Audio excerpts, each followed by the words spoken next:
Hello friends. तो अभी देखते हैं कि कैसा आज का मार्केट रहा है।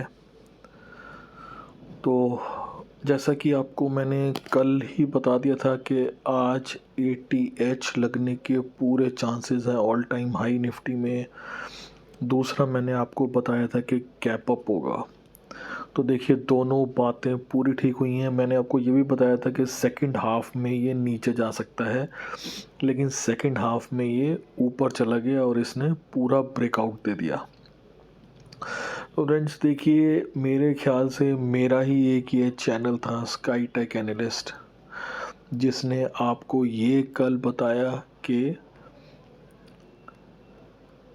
कल मार्केट में ATH लगेगा। और कोई भी चैनल नहीं था जिसने आपको ये बताया हो कि ATH लगने वाला है, सिर्फ यही चैनल था। तो इस चैनल के साथ आप जुड़े रहिए और देखते रहिए इसका कमाल। तो देखिए फ्रेंड्स, ये आज का मार्केट था और देखिए आप, ये ब्रेकआउट होके आज एक क्लोजिंग हुई है। तो सबसे पहले हम FII DII डेटा एनालिसिस कर लेते हैं फ्रेंड्स कि क्या कहता है FII DII डेटा। तो FII फ्रेंड्स 59,000 कॉल लेके गया है और पुट भी लेके गया है 1.44 लाख। दोनों लेके गए हैं, ये कॉल और पुट दोनों लेके गए हैं। अब कल जो है मंथली एक्सपायरी है, तो इसलिए एक्सपायरी का भी ये खेल हो सकता है। प्रो को देखते हैं। प्रो जो है 90,000 कॉल लेके गए हैं और पुट जो है शॉर्ट करके गए हैं -3 लाख। बहुत ही ज़्यादा बुलिश है। तो FII मिक्स टू बियरिश थे और प्रो जो है फुल बुलिश है। और रिटेल जो है बेयरिश है, क्योंकि वो कॉल सेल करके गए हैं। 1.5 लाख कॉल सेलिंग में है और पुट बाइंग में है। 1.5 लाख पुट बाइंग में है और कॉल सेलिंग में है। तो ये फुल बेयरिश है। तो ये इस डेटा के हिसाब से देखिए फ्रेंड्स, गैप अप के पूरे चांसेस हैं।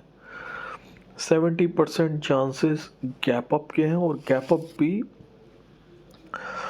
देखिए फ्रेंड्स अच्छा खासा गैप अप हो सकता है। 100 पॉइंट्स, 50 से लेकर 100 पॉइंट्स तक का गैप अप ईजिली हो सकता है और 30% चांसेस फ्लैट के हैं।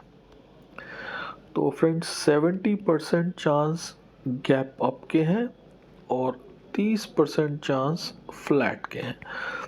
ये दोनों चांसेस हैं फ्रेंड्स। देखते हैं क्या होगा कल।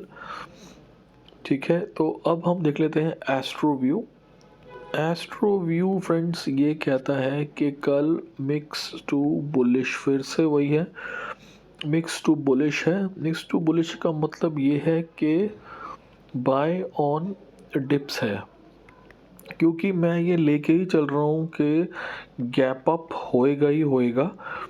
तो अगर ऊपर जाता है तो बाइंग नहीं करनी है, अगर गैप अप होता है तो बाय नहीं करना है। जब ये नीचे आएगा, इम्पॉर्टेंट लेवल्स पे आएगा, तब बाय ऑन डिप्स करना है। इम्पॉर्टेंट लेवल मैं आपको अभी आगे चल के बताऊंगा क्या क्या होंगे। तो ये है हमारा astro view bye on dips का। और अभी एक चीज़ और देख लेते हैं, future long and short friends. FII के लॉन्ग वर्सेस शॉर्ट 62.6% हो गए हैं फ्रेंड्स। अगर आप देखेंगे तो पिछले 3 दिन से ये 66, 65 से 62 आगे घट रहे हैं। ये FII के लॉन्ग एंड शॉर्ट घट रहे हैं, इसका मतलब बेयरिशनेस थोड़ी सी आ रही है, जबकि इसको होना चाहिए था 75% लॉन्ग शॉर्ट को, जब इनकी बेयरिशनेस शुरू होती है। लेकिन बेयरिशनेस अभी से ही नज़र आ रही है कि लॉन्ग शॉर्ट 65 से 66 से 62 हो गए हैं और फ्यूचर्स भी देखिए 74 के जो हैं फ्यूचर्स हैं। तो ये भी ठीक नहीं है। 1-1.5 लाख के करीब फ्यूचर भी इनके पास बाइंग होने चाहिए, तभी बुलिशनेस दिखती है। तो अभी ये थोड़ा सा या तो घबराहट का साइन है या बेरिशनेस का साइन है, तो देखते हैं क्या इससे आगे चल के क्या होता है। लेकिन अभी ये जो है डिक्रीज़ हो रहे हैं, लॉन्ग वर्सेस शॉर्ट जो है 66 से 62 आ गए हैं। तो हो सकता है 66 से 62 आए हैं, फिर ऊपर जाए ये। अब देखते हैं वो आगे क्या होगा। इसके बाद हम फ्रेंड्स इम्पॉर्टेंट लेवल देख लेते हैं।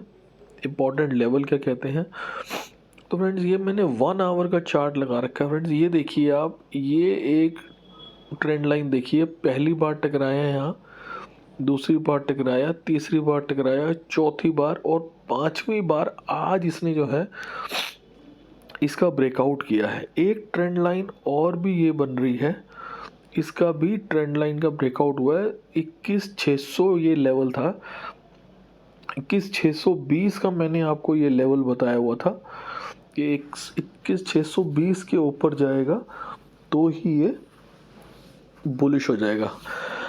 तो फ्रेंड्स अब क्या करना है, अब ये है कि लेवल जो बहुत इम्पॉर्टेंट हैं वो सबसे पहले ये वाली लाइन आती है जिसके ऊपर ये बहुत बार टकराया है, ये है 21,520।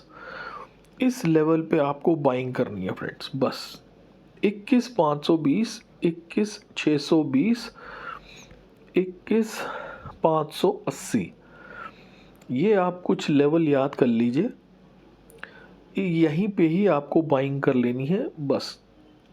और अगर ये गैप डाउन खुल जाए मान लीजिए इस लेवल पे, तो बाइंग ही करनी है सीधा, ये एक बार ऊपर ज़रूर जाएगा। बाकी जहाँ तक मुझे लगता है कल डाउनवर्ड का कोई भी ऐसा साइन आएगा तो ऊपर देखिए, अब ब्लू स्काई जोन में है तो इसको कुछ कहा नहीं जा सकता। तो ये आपका इंटरनल आपका एक्सपीरियंस है कि ये किस तरीके से ऊपर जाएगा या नीचे गिर जाएगा, जैसे जैसे भी होगा ये आपको खुद ही देखना पड़ेगा। तो ये तो हो गया निफ्टी। अब देख लेते हैं बैंक निफ्टी। बैंक निफ्टी में क्या हुआ, बैंक निफ्टी में भी देखिए फ्रेंड्स ये ट्रेंड लाइन थी फ्रेंड्स 38,280 के करीब की, जो हमारा ये प्रीवियस हाई था। जैसे ही उसके ऊपर गया ये ब्रेकआउट आया और उसी के ऊपर जाके क्लोज हुआ ये। तो इसके इम्पॉर्टेंट लेवल्स फ्रेंड्स 38,000 हैं, 38,000 इसका बहुत इम्पॉर्टेंट लेवल है। उसके बाद ये लेवल जो है 47,900, 47,900 और 48,000, ये मोस्ट इम्पॉर्टेंट लेवल है। अगर यहाँ आपको कहीं मिल जाए तो बैंक निफ्टी को आप बाय कर सकते हैं। रेस्ट ये एक ट्रेंड लाइन नीचे से चल रही है, ये आप बना सकते हैं, इस ट्रेंड लाइन पे आ जाए तो भी आप बाय कर सकते हैं 47,800। तो यही इम्पोर्टेंट लेवल्स हैं। फिन निफ्टी पे आ जाते हैं। फिन निफ्टी फ्रेंड्स एक ऐसा इंडेक्स है जिसने अभी तक ब्रेकआउट नहीं दिया। यही पूरा शक के घेरे में है कि या क्या ये ब्रेकआउट रियल है कि या ये फेक है। क्योंकि अगर ये ब्रेकआउट होना होता तो ये सब में होता है ब्रेकआउट, ऐसे नहीं होता कि एक दो इंडेक्स रह जाएं। तो आप ये देखिए कि ये जो लेवल है 21,600 का, यहाँ पे ये बहुत इम्पोर्टेंट लेवल है। और अगर कल गैप अप हुआ तो ये 21,600 यहाँ पे आ सकता है, या और यहाँ पे आके देखना पड़ेगा कि ये किस तरीके से ये बिहेव करता है। तो कल फिन निफ्टी में तो बिल्कुल भी आप ट्रेड मत करिएगा, क्योंकि इसका तो बिल्कुल भी भरोसा नहीं है कि ये कहाँ जाएगा, क्योंकि इसने अभी तक ब्रेकआउट दिया नहीं है। बाकी दोनों ने ब्रेकआउट दे चुके हैं, तो वो बुलिश है निफ्टी और निफ्टी बैंक। ये जो है ये बुलिश नहीं है क्योंकि इसने अभी तक ब्रेकआउट नहीं दिया। तो इसका मैं बाइंग लेवल आपको ये दे रहा हूँ 21,300, और ये जो लेवल है यहाँ पे 21,400। इसके कहीं आसपास आपको गैप डाउन में मिले तो आप ख़रीद सकते हैं वापस 21,500 के लिए, वरना आपको इसमें वेट करना पड़ेगा ताकि इसमें एक ब्रेकआउट हो जाए, उसके बाद ये बुलिश हो जाए। तो फ्रेंड्स ये था आज का एनालिसिस। अगर आपको वीडियो अच्छा लगा हो तो इसको लाइक करिए और चैनल को सब्सक्राइब करिए फ्रेंड्स, और स्टे बुलिश, क्योंकि अभी मार्केट बुलिश है, इतनी जल्दी ये नीचे जाने वाला बिल्कुल भी नहीं है। शुक्रिया।